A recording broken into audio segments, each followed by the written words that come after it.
24 ફેબ્રુઆરી 2025ના રોજ એક Naroda railway station પાસે એક બનાવ બનવા પામેલો મારામારીનો.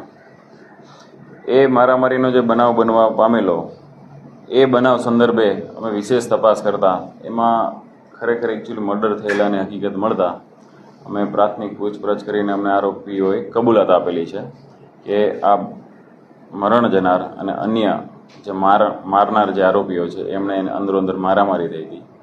એના હિસાબે મૃતકનું ડેથ થયેલું છે. શું નામ છે મૃતકનું? કયા સંજોગોમાં મારામારી થઈ હતી? શું કારણ છે? આરોપીઓનું નામ શું છે?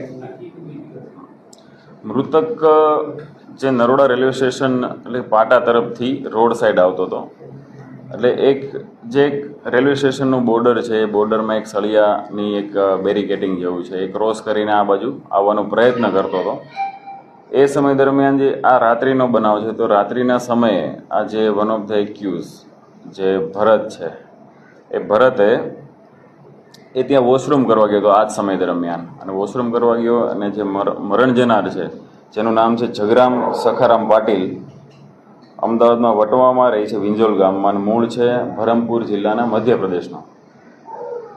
તો આ જે મૃતક છે એણે કંઈ અંધારાના હિસાબે દેખાતું નહોતું. એટલે જે આરોપી ભરત છે ભરતે મોબાઈલની ટોર્ચ ચાલુ કરી, મોબાઈલ જેવો ખિસ્સામાંથી કાઢ્યો એટલે મૃતકે મોબાઈલ છીનવવાનો પ્રયત્ન કર્યો.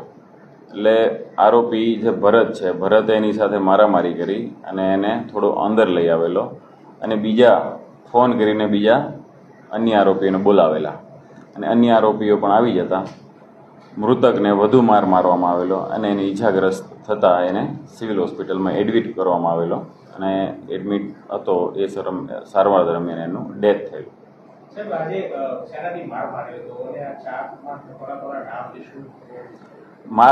ટોટલ કુલ 4 આરોપી અમને જે પૂછપરછ દરમિયાન જેમણે કબૂલાત કરી છે એ 4 આરોપીઓના નામ સામે આવ્યા છે.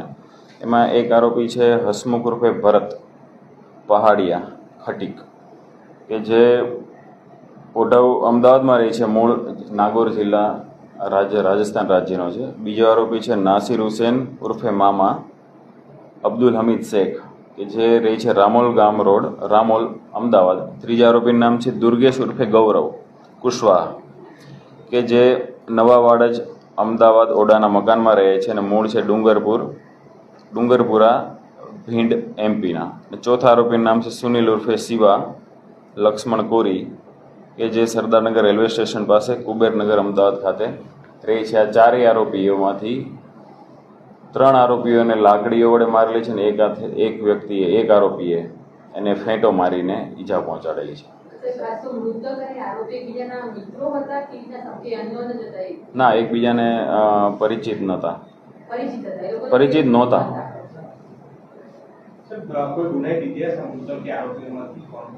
હા, તમામ આરોપીઓ છે ને ગુનાહિત ઇતિહાસ છે. તમામ આરોપીઓ પ્રોહિબિશન એક્ટ અને મારામારીના ગુનાઓ સાથે અમદાવાદ શહેરના અલગ અલગ પોલીસ સ્ટેશનમાં પકડાયેલા છે અને એ લોકોની પાસા હેઠળ અગાઉ તમામ 4 આરોપીની અટકાયત પણ થયેલી છે પાસ્ટમાં.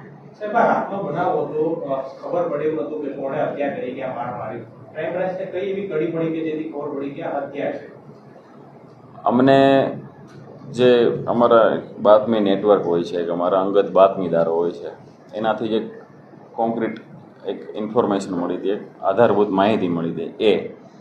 એના આધારે અમે બીજા જે કન્સર્ન જે બી ડોક્યુમેન્ટેશન થયેલા હતા એ ડોક્યુમેન્ટેશન તેમજ લાગતા વળગતા વ્યક્તિઓના પૂછપરછ કરી અને આરોપીઓની પૂછપરછ કરી. એ તમામ વિગતોને સંકલિત કરીને એક ચિત્ર સ્પષ્ટ થયું કે જેમાં મૃતકનું મોત માર મારીને ઈજા પહોંચાડીને કરવામાં આવેલું હોવાનું જણાઈ આવેલું.